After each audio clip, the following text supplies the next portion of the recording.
Dans cette vidéo, je vais vous expliquer pourquoi vos TikTok sont bloqués à environ 300-500 vues et comment remédier à ce problème. Et non, vous n'êtes pas forcément shadowban. Bien souvent, la raison est que vous ignorez le fonctionnement de l'algorithme et que vous faites les fameuses erreurs à éviter. Et c'est justement ce dont on va parler dans cette vidéo, alors regardez-la bien jusqu'au bout pour ne rien manquer et enfin sortir de la prison des 300 vues. Car au-delà du fait d'être viral, pour ceux n'étant toujours pas au courant, TikTok paye maintenant réellement plus d'1 € les 1000 vues. Et comme si cela ne suffisait pas, l'avantage avec ce business, c'est que vous n'êtes ni obligé de montrer votre visage, ni d'utiliser votre voix. Et avant de vous expliquer tout ça, si vous avez cliqué sur cette vidéo, c'est que la monétisation TikTok ou TikTok Shop vous intéresse et dans ce cas, rejoignez le Discord en description, vous y trouverez un guide 100% gratuit. Et en plus de ça, je suis très actif là-bas, donc si vous avez la moindre question, n'hésitez pas. Ceci étant dit, bon visionnage.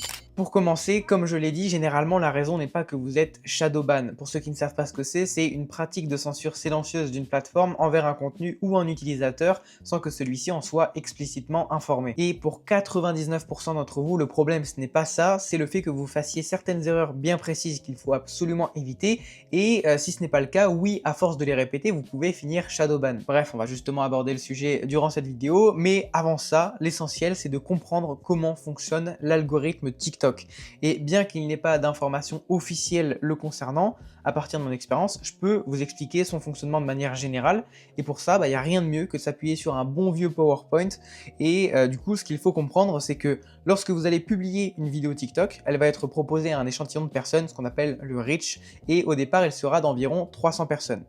Ensuite, l'algorithme de TikTok donc attribue une première note à votre vidéo en se basant sur le comportement du premier échantillon de personnes, donc les fameux 300 personnes. Et donc pour ça, il s'appuie sur un barème. Alors bien sûr, c'est un exemple, une façon de parler, mais ce qu'il faut comprendre, c'est que le plus important, c'est lorsqu'il y a plusieurs visionnages complets, lorsque le watch time, le temps de visionnage est bon, lorsqu'il y a des partages, des commentaires, puis des likes.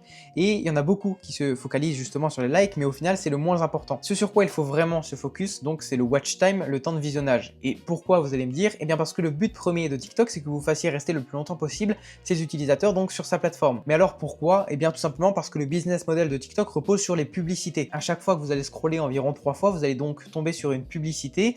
Et ce qu'il faut savoir, c'est que vous, l'argent que vous allez gagner avec la monétisation TikTok vient de là. En fait, les annonceurs payent des publicités à TikTok, donc il y a une part de ces revenus pour TikTok et une part de ces revenus destinés du coup aux créateurs du programme. Et donc plus longtemps les gens restent sur TikTok, plus il y a de chances qu'ils finissent par payer via une publicité du coup TikTok. Et donc si l'algorithme attribue entre guillemets une bonne note à votre vidéo, eh bien il va augmenter votre reach. Donc il va reproposer votre vidéo, mais cette fois-ci à un échantillon de personnes plus grand. Et à l'inverse, s'il attribue une mauvaise note à votre vidéo, il va donc baisser votre reach. Et c'est pourquoi beaucoup d'entre vous restent bloqués aux alentours de 300 vues. C'est donc pour ça qu'il est essentiel de comprendre comment fonctionne l'algorithme. Et surtout, ce qu'il faut comprendre, c'est que donc l'algorithme répète ce processus presque à l'infini, puisque donc à chaque nouvel échantillon de personnes, il analyse de nouveau leur comportement, puis il attribue une nouvelle note, donc il augmente ou il baisse le reach, etc. etc. Maintenant, intéressons-nous aux fameuses erreurs qu'il faut absolument éviter. Et c'est donc ces erreurs qui peuvent vous empêcher de dépasser 300, 500, 1000 vues. Et oui, certaines d'entre elles, surtout si elles sont répétées plusieurs fois, alors c'est pas systématique, peuvent entraîner au final un shadowban. On commence donc avec la première erreur à absolument éviter, c'est le fait de supprimer ces vidéos. Et même si TikTok le permet, et vous allez comprendre tout au long de cette vidéo que même si TikTok permet de faire quelque chose, ce n'est pas forcément pour ça que c'est une bonne raison de le faire, et bien ça reste une erreur, puisque en faisant ça, vous allez envoyer un signal à l'algorithme lui disant que vous n'avez pas aimé faire des vues, donc même si la vidéo supprimée a atteint seulement 300 vues, et en faisant ça donc surtout plusieurs fois, eh bien vous allez au final lui faire comprendre que vous n'aimez pas faire des vues. Donc il va arrêter de vous mettre en avant et c'est comme ça que vous pouvez potentiellement finir shadowban. Et donc pour ça, il y a une solution vraiment très simple, c'est le fait de mettre ces vidéos en privé. En mettant en fait une vidéo en privé, elle disparaît de votre compte, donc personne à part vous peut la voir. C'est factuellement la même finalité que de supprimer une vidéo, sauf qu'au final, derrière, vous n'avez pas les effets négatifs. Deuxième erreur qu'il faut à tout prix éviter, c'est le fait de ne pas chauffer son compte TikTok. Pour ceux qui ne savent pas ce que cela signifie, c'est tout simplement le fait d'être un consommateur avant d'être un créateur lors de la création du compte, généralement donc dans la période des 24-48 heures qui suivent la création du compte. Et pour faire le consommateur, je pense ne rien vous apprendre, il suffit donc de scroller, de s'abonner à des comptes, de liker des vidéos, de partager, de mettre en favori, etc. etc. Et alors évidemment, il ne faut pas passer 24-48 heures non-stop à faire le consommateur, je vous rassure. En gros, il faut se dire que pendant cette période donc, qui suit la création du compte, il faut vous réserver une petite heure chaque jour pour faire le consommateur avant de commencer à publier vos premières vidéos. Et alors vous vous dites peut-être, mais pourquoi faire ça? Déjà, il faut le voir comme une sécurité. Et en fait, le but, c'est de montrer à l'algorithme que vous n'êtes pas un robot qui a été programmé pour publier des vidéos dès la création du compte, comme certains robots le permettent. Et s'il a le moindre doute, c'est pour ça que je vous dis que c'est vraiment une sécurité plus qu'autre chose, hein, puisque en général, voilà, vous pouvez vous passer de faire cela, et bien au final votre visibilité sera restreinte. Troisième erreur que je vois souvent et que peu de gens relèvent, c'est le fait de prioriser la quantité à la qualité. Ça peut paraître logique, hein, vous allez me dire, mais évidemment qu'en publiant donc une vidéo chaque jour de bonne qualité, vous avez beaucoup plus de chances d'être viral qu'en publiant 12 qui donc sont de mauvaise qualité. Autre erreur, faire du contenu non original. Alors oui, là c'est relativement vague, mais par exemple le riposte classique, donc ce qui marchait avant, c'est vraiment cliché ce que je vais vous dire, mais le fait de prendre un clip d'un youtubeur, de le mettre au-dessus, et puis en dessous de mettre un clip satisfaisant, et ça avec une musique, des sous-titres, etc. Ce n'est évidemment plus éligible, plus monétisé, vous ne pouvez plus, mais alors plus rien gagner avec ça. Donc ça c'est vraiment le cliché, comme je vous ai dit, du contenu non original, mais évidemment il y en a plein d'autres comme les reportages, les rediffusions de live, etc., etc. Et là vous êtes sûrement en train de vous dire, mais du coup qu'est-ce qui marche Paul? Est-ce qu'on peut toujours faire du contenu en étant anonyme? Évidemment, vous pouvez toujours faire du contenu faceless, sans montrer votre tête, sans utiliser votre voix, et avoir un super RPM comme un élève de l'accompagnement, Timothée, qui a un RPM à 5,65 $. Il ne montre ni son visage, il n'utilise ni sa voix, et il fait ce qu'on appelle donc du riposte amélioré 2.0. C'est ce que je présente dans l'accompagnement et c'est ce que je recommande de faire. Cinquième erreur, ne pas être niché. Alors ça, c'est primordial. Si vous n'êtes pas niché, ne vous étonnez pas de ne pas être viral sur TikTok. En vrai, même sur les autres réseaux. Pour ceux qui ne savent pas ce que c'est être niché, donc c'est faire des vidéos sur un même thème. Par exemple, si votre niche est le foot, eh bien vous devez absolument faire des vidéos en lien avec le foot. Et pour ceux qui se poseraient la question, oui, il est possible de changer de niche sur un même compte. Pour ça, il suffit donc d'enlever les vidéos en lien avec l'ancienne niche et se mettre à faire des vidéos en lien donc avec la nouvelle niche. Et il va falloir forcer le truc, poster, pour faire comprendre à l'algorithme que vous avez changé de contenu et que l'audience du coup n'est plus la même. Il doit s'adresser cette fois-ci à une nouvelle audience. Le fait d'être niché, non seulement ça aide l'algorithme à montrer vos vidéos à la bonne audience, c'est-à-dire de montrer vos vidéos à des personnes qui aimeront vos vidéos afin d'obtenir de bonnes interactions, celles que vous méritez. Au-delà des vues de l'audience de manière générale, ça va vous permettre de créer une communauté. Forcément qu'en faisant 1 million de vues, vous n'allez pas gagner 1 million d'abonnés de personnes intéressées par votre contenu. Donc certaines personnes qui auront vu vos vidéos une fois ne retomberont jamais dessus. Par contre, ceux qui vont s'abonner, eux, vont s'abonner dans le but de voir d'autres vidéos sur le même thème. Si je reprends l'exemple du foot, si une personne s'abonne à votre compte dans le but de revoir d'autres vidéos en lien avec le foot et que vous répondez à son besoin, eh bien elle va forcément correctement interagir avec votre vidéo. Et donc en créant une communauté qui interagit positivement sur chacune de vos nouvelles vidéos, ça va prouver à l'algorithme qu'il peut vous faire confiance et donc il va proposer vos vidéos directement à un échantillon de personnes beaucoup plus grand que celui de 300 personnes dès que vous allez publier votre vidéo. Et pour finir avec la dernière erreur, alors évidemment qu'il y en a plein d'autres, mais celles dont je vous ai parlé, c'est vraiment les plus importantes.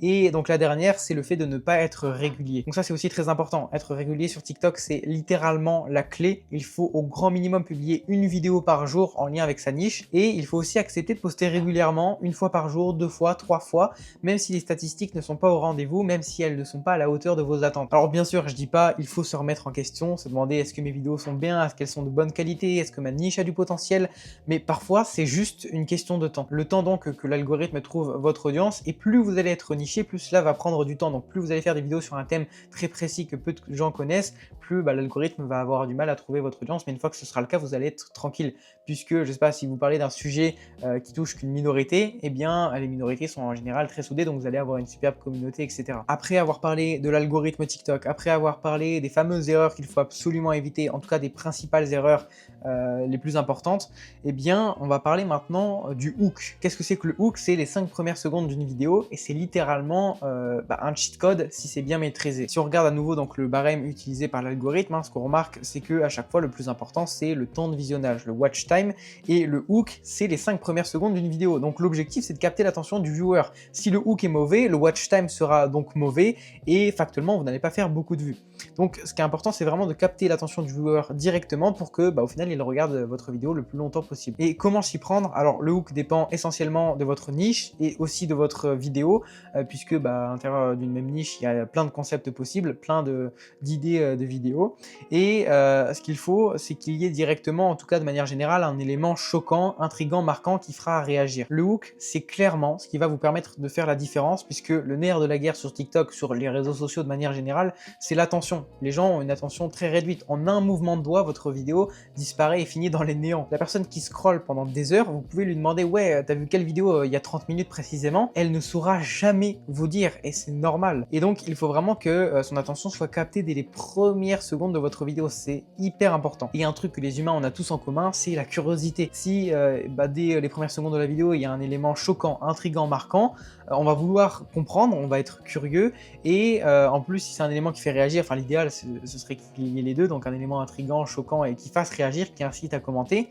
et bien le temps qu'on commente, on reste au moins 5 secondes sur la vidéo, vraiment le temps de se rendre dans l'espace commentaire, d'écrire notre commentaire, même si c'est quelques emojis, de publier et de regarder un petit peu ce que les autres ont dit, et bien au final la vidéo elle continue d'avancer et donc on est resté au moins 5 secondes. Donc vraiment l'idéal c'est d'avoir un élément choquant et qui fasse réagir, qui incite à commenter ou même à partager. Pour que ça puisse plus vous parler, là j'ai regroupé 3 exemples de hooks que je vais vous présenter, qui ont déjà fait leurs preuves et dont vous pouvez vous inspirer sans problème. Quand ce joueur roux a tiré du milieu de terrain, sa frappe va tellement être ratée que le gardien adverse va faire semblant de plonger. Voilà, donc 5 secondes ça passe très vite et en 5 secondes, lui il a réussi à balancer plein d'éléments qui sont là pour faire réagir. Le premier, au niveau de l'audio, Quand ce joueur roux a tiré... Quand ce joueur roux, pourquoi avoir précisé sa couleur de cheveux?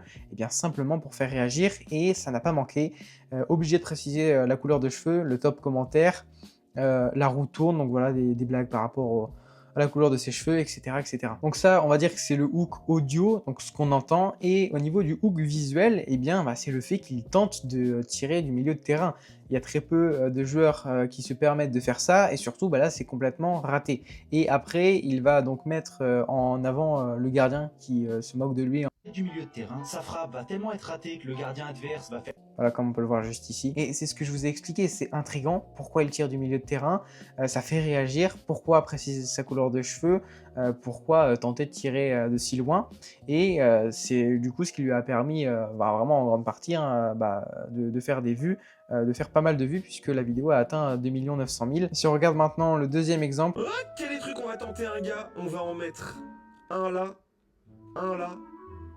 on tourne, un là. Encore une fois, il y a plusieurs choses à prendre en compte. Si on s'intéresse déjà au hook audio, eh bien il dit ok les trucs, on va tenter un gars, au lieu de dire ok les gars, on va tenter un truc.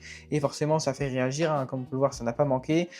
Donc top commentaire, 20 000 likes, il dit ok les trucs, on va tenter un gars. Donc c'est vraiment mot pour mot ce qu'il a dit. Ensuite, au niveau du visuel, forcément c'est viral parce que c'est un jeu qui, au moment où il a publié sa vidéo, était très très tendance et pour lequel il y avait une référence. Donc une référence qui s'est créée au final, c'est de mettre des objets à des endroits complètement aléatoires, et du coup ça entraîne aussi pas mal de commentaires comme on peut le voir ici, donc avec un camion au-dessus d'une grande roue.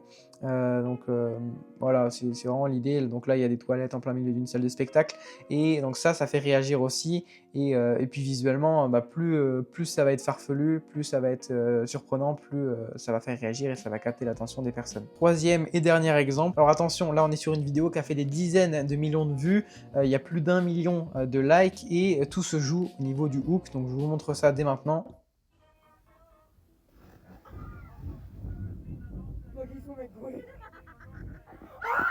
On va décortiquer ensemble tous les éléments qui ont permis du coup à ce hook d'être méga puissant. Première chose, le titre Wait for this, attends de voir ça, on sait pas trop à quoi s'attendre, et en plus on voit une personne qui s'apprête à sauter, donc on a envie de voir qu'est-ce qui va se passer, on veut voir son saut. À noter aussi qu'il y a une musique d'ambiance qui s'arrête subitement, ce qui vient donc au final entraîner un suspense.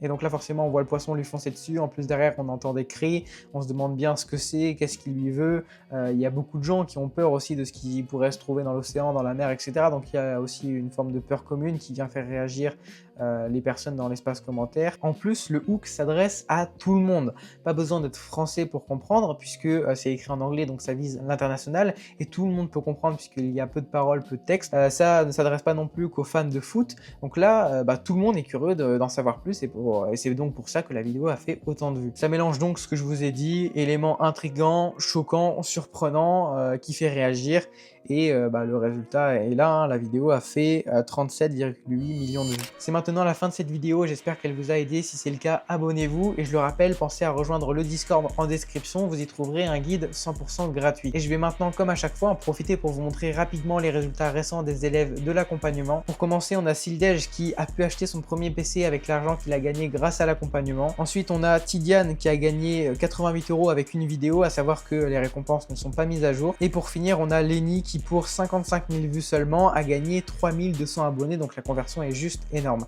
Bref, des résultats comme ça, il y en a plein. C'est maintenant la fin de cette vidéo. Je vous dis à très bientôt.